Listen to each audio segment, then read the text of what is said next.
how to make the scarf that goes with the Arabella crochet hat.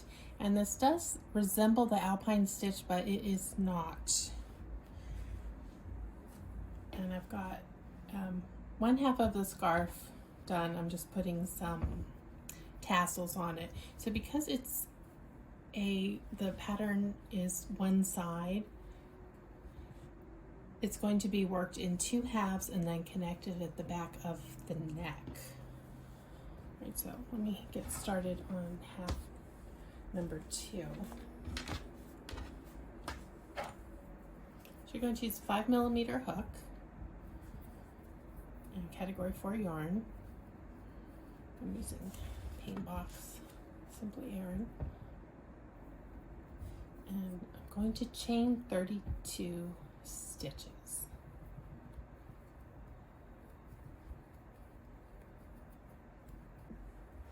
Okay, after I've chained 32, I'll go to the second chain from the hook, that back loop, and work single crochet all the way across.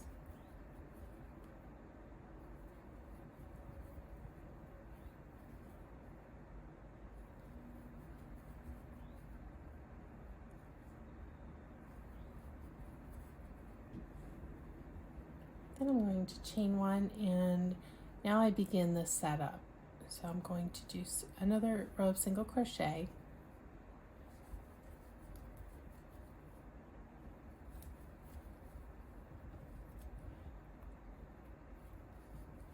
This is row 3.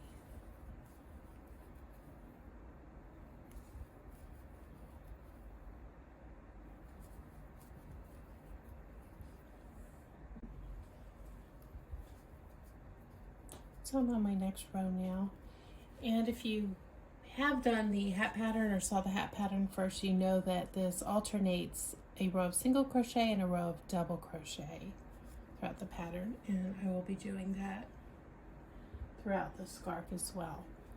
So I'm going to chain 2, which does not count as a stitch, and and work double crochets across the row, and then another single crochet. Then the color pattern starts. So I will work this double crochet, single crochet, and then come back when I start bringing in the color and show you how to work that accent stitch. It's quite easy. I feel like it's it's just marginally easier working it on the scarf than on the hat. But it's a tiny bit different technique because of, here, if you see the inside of the hat, it's got, the lines where the yarn carries around. And then on the scarf, it's different because it almost works like, if you know Fair Isle crochet, where you carry the color and then you have to just kind of pick it up as you go. You can Fair Isle in crochet, not just in knitting, but I'll show you that when we get there, which will be very soon.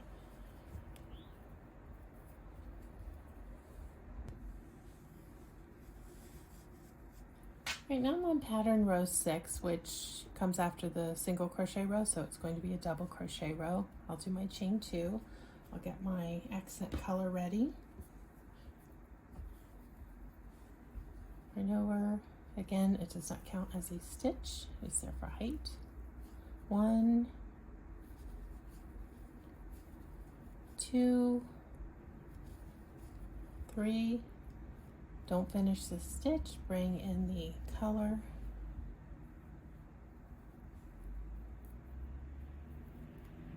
Finish my stitch with that. Drop the main color to the back. Make sure everything's snug. Yarn over. So this is a double crochet, I guess cluster is the best way to call it. Now where does this go? That's that chain 2, don't count that. 1, 2, 3 posts, goes with the 1, 2, 3 posts. So now I'm ready to make a 4th stitch. I want to go into the 1, 2, 3, 4th post down here, yarn over, right? Yarn over. Pull up a loop, yarn over again, go in there again, pull up the loop, go through those 4. Don't finish that stitch because it needs to be finished with the main color. I'm going to yarn over, drop the white to the back, check where I'm supposed to go. So that stitch would have been the white one that I just made, so I'll go into the one after that. I have to keep the stitch count perfect for the pattern to work. Get out of my way, white, but I'll be back for you shortly. Okay. 1 double crochet, 2 double crochet, and again a 3rd one where I do not finish the stitch with the main color. I finish it by bringing up the accent color, yarn over, find those 3 posts I did up here that go here, 1, 2, 3, and there's that 4th one. That's where I'm going to work this. Go down, pull up high, go down, pull up again, pull through the 4 loops and finish with the main color. Pull everything snug, yarn over,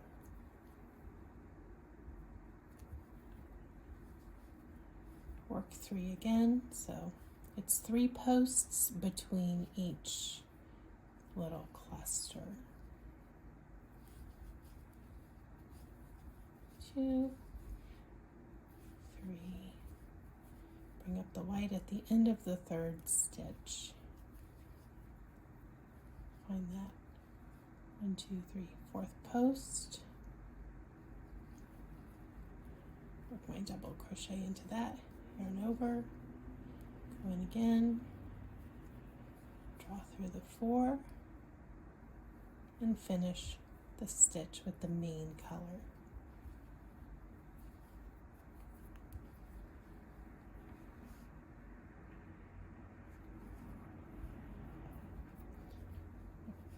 Tail out of the way, pull it to the back. Right, so let me finish this row.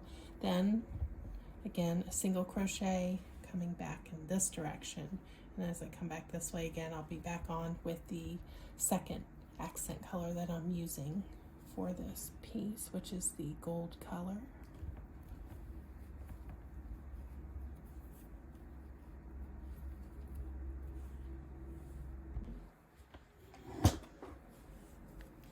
I finished my row. You'll end with 3 single crochet, and you'll find that you've got a balance of 3 stitches in between each cluster. And when we come back with the next color, it'll be worked in those center, the 2nd stitch of the 3. But first we need to single crochet back, and when you turn and look back, this is where you'll see how the yarn was carried over. You're going to cut the yarn each color change. When you come back, you want it to look nice, of course, because your scarf can't always be facing outwards. So what you're going to do, also the other, what you're going to be dealing with is if it's not secured like this, this is going to catch on things. You know, scarves get tossed around, they could get caught on a button, in a belt loop, jewelry, something like that. So this also will serve to secure the yarn as well as make it look a little bit prettier. So go into that 1st stitch. You can maybe play around with this, see what you think as you're working. I'm just weaving this end in. So in that center stitch, I'm going to go under, catch the yarn there, and work my single crochet, then go above it here, work into my white stitch there. Here's already worked in, then I've got the 2nd, so it's that middle stitch. I'm going to push through, cut this yarn. I'm done with that now.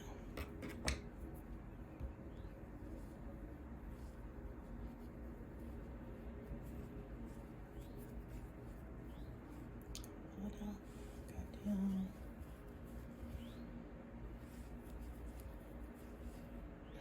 first in that group of 3 again, single crochet, and go under to bring it in there.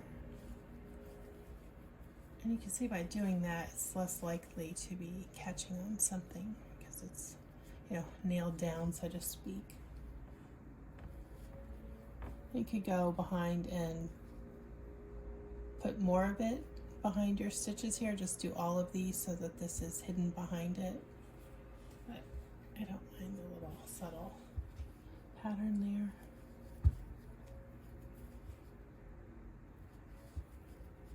You can try a few, see what you like the best.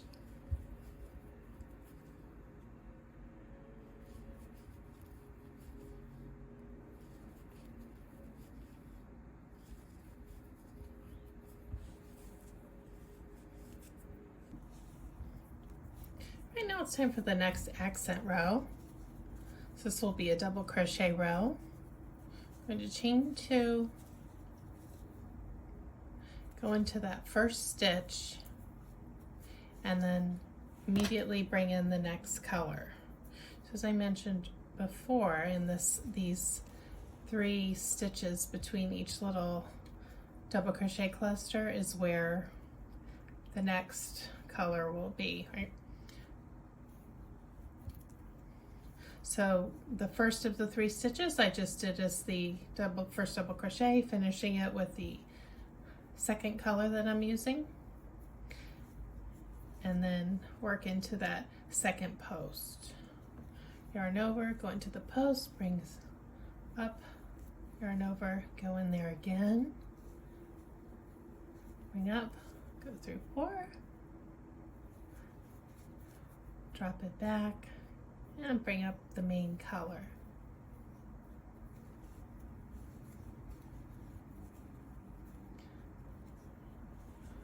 Check back, see where I'm going. And I'll do 3 double crochet.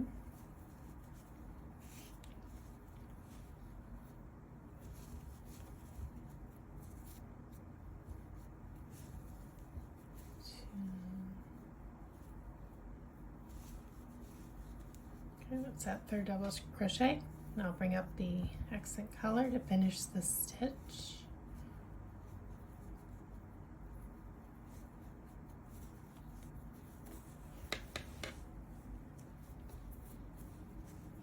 Yarn over, look for that middle stitch between those 3. Pull up, yarn over again, pull up again, nice and high. Pull through those 4 loops. Oops. And then finish the stitch with the main color.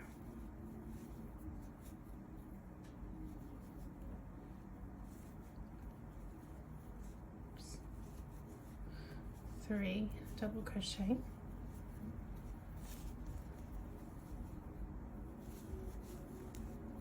2.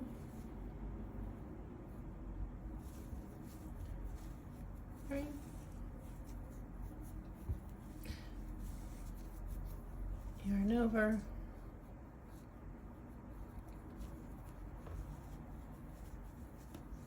and again. So at this point in the pattern, instead of having to look back, you'll be able to look forward and plan out where that next stitch goes, because you know that when you do the next double crochet round, which we're working on, the next white, that's going to go right there, right? So you want one before. Whoops, I didn't pull through this stitch. Whatever, okay. I'll go one before the stitch directly over that white cluster, and the one after.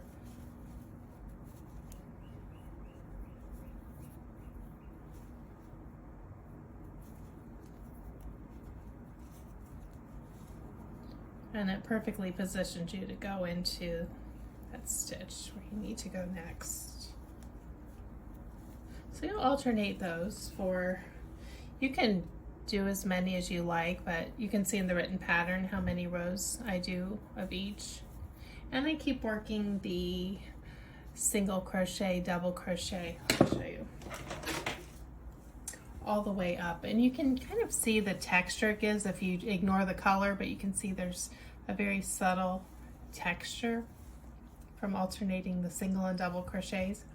But I'll have the color placement of how I did the kind of slowly decreased thickness if you want to do yours like I've done mine. So that'll be on the free pattern on my website. So you'll see once you get going, you see how easy it is to work these little clusters for this accent. It looks more difficult than it actually is.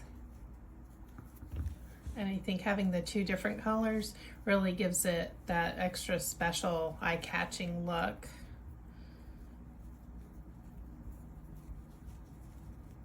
I think it would be fine if you just want to use one color. I was thinking winter white would be pretty as the main color, and then use whatever, you know, accent colors you like. If you want to do a pastel set or brown tones, maybe like a tan and a mahogany, or a tan and a chocolate brown, that would be really pretty too. Just depending on your taste and your style, or who you're making it for if you're doing this as a gift.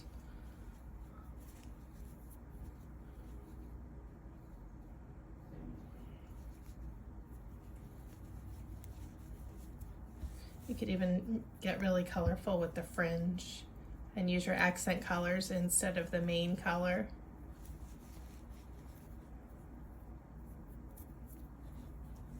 And then as far as length goes, because the top of the scarf is solid, see, as you start getting up, like once that last this last row ends, it's all solid all the way to where you're going to seam it at the back, and I'll show you how I do that. I would recommend using the wingspan, you know, from fingertip to fingertip as you open your arms out to the side, or of the person you're making it for. And then add however many inches to that, maybe 3 inches. If you want something really cozy, it can really wrap around the neck nicely, add up to 12 inches. I'm a tall woman, I'm going to make mine quite long.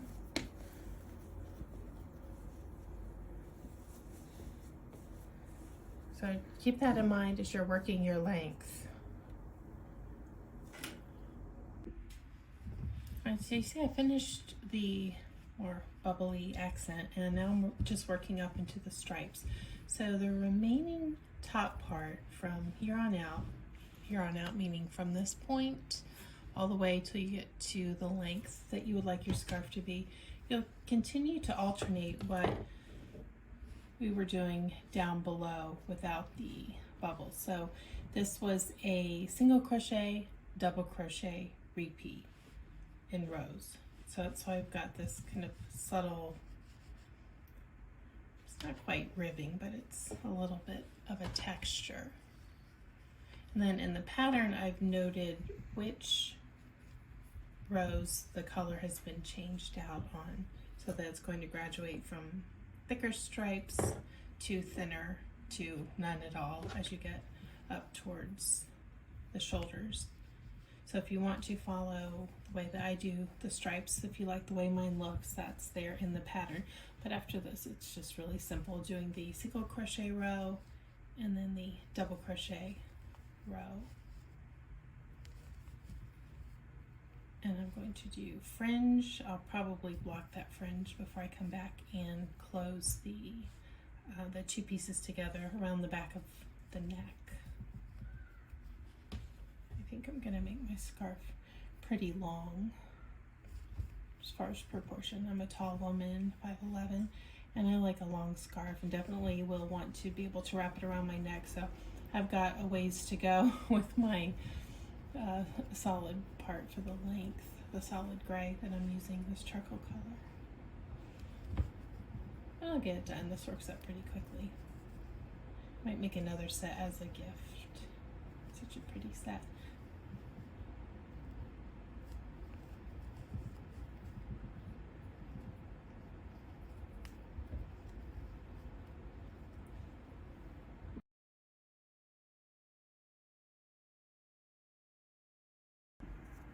Right, I'm at the point now where I have both my halves done, and I'm going to, I put fringe on one side already. I'm going to turn so that the wrong side, let's call it the wrong side, the less ornate side is facing up of both sides. And one half I stopped on a double crochet row, and the other I stopped on a single crochet row. Let me turn this less ornate side up. And then this was my last tail, so this one is ended on double crochet, and this side ended on a single crochet. I just double check I have the same sides facing upward. Okay, I do.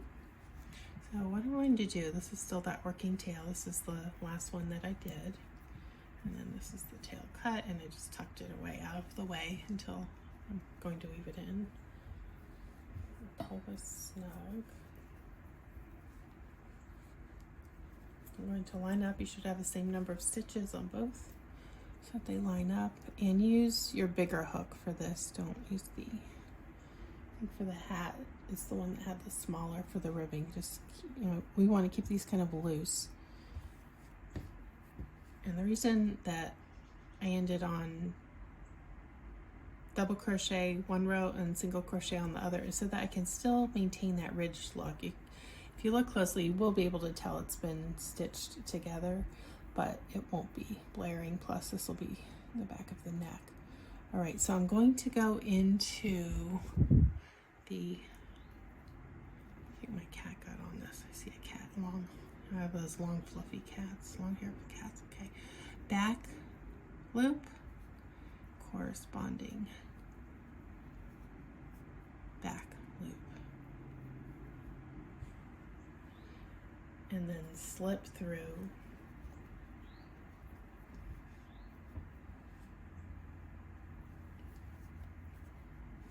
and back loop,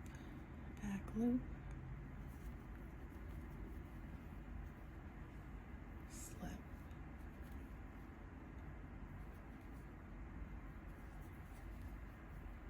keep it loose. Don't want this puckering. Back loop, back loop. I know this yarn is dark, it might be hard to see. Back loop, slip, loose. I'll do a few more and I'll show you what it looks like when it's turned the right way out.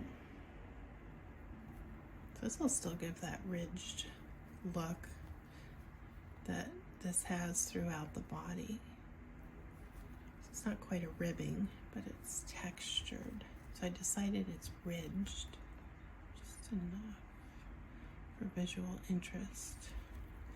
Lots of visual interest in this design. I like it.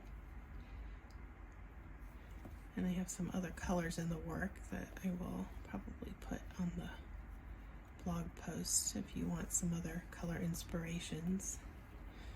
I've already had quite a few people say how much they like this color combo.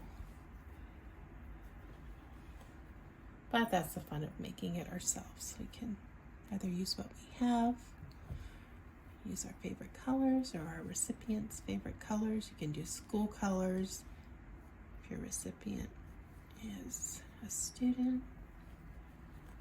Okay, just a couple more, and then I'll turn it around. So when you're finishing this, after you put in the fringe, I'll do a little fringe. I'll show you how I do my fringe. I would recommend wetting it. If you don't want to wash the whole thing, just wet down the section that will have the fringe on it and the whole area that has the bubbles on the bottom. So the first, I don't know, was that 8 inches? And let the weight of the water, you know, hang it over your towel rack or shower rack somewhere because it's going to drip. And let the weight of that water pulling off of it straighten out and smooth your fringe. You know, do it at dinner time, and then when you wake up the next day, it'll be almost dry, if not completely dry. So it's not really that big of a deal. Okay, let me show you how this is looking. So when you turn it back over, it's going to look like part of the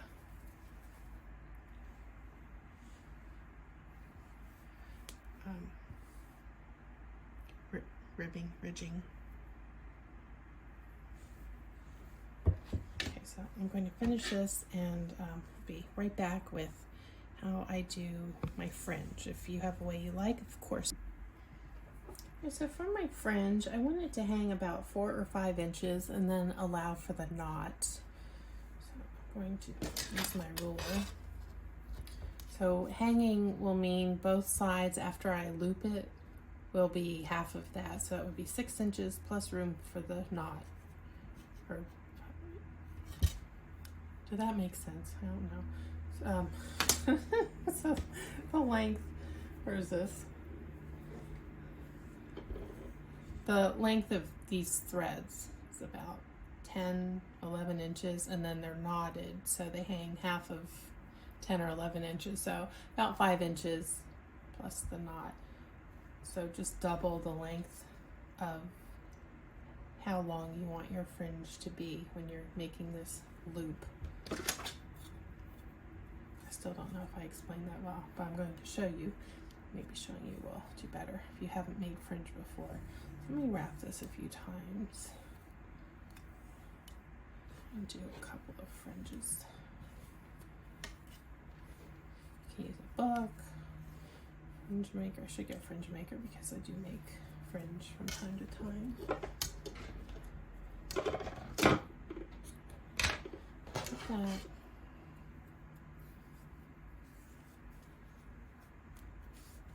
Again, and then I'm just going to cut the base.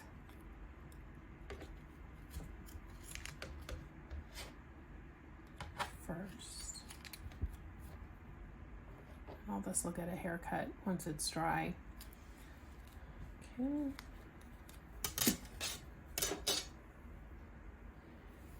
I'm going to cut them again because they will be cut in half.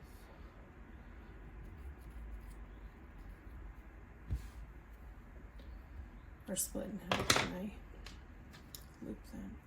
Alright, let's find my end that doesn't have fringe. Okay, so I'm going to take 3 strands now. I'm telling you, my cat got on this ball. This is the problem with dark hair when you have fluffy white cats. Alright, so now the reason that I had so many rows of single crochet at the bottom when you first started is for placing the fringe, because I don't like to do it in the very bottom. It's like a loose tooth down there. So I go up 1 row higher.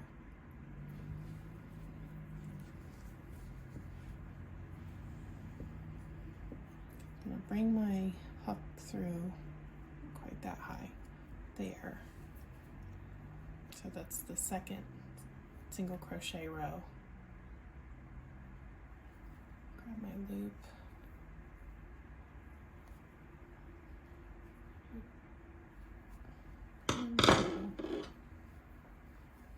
Loop up and bring it down. Get 3 again. Make sure they're pretty even. Go over about 3 stitches over.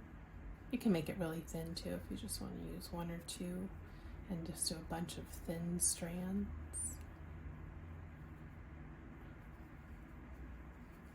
So it looks like a really delicate fringe. You can put, I don't know if you put a bead on here for winter or something, but I mean, why not? You can mix colors into your fringe. If you want to make one of the 3, you know, the gold color, that could be kind of fun too. Okay, one more time.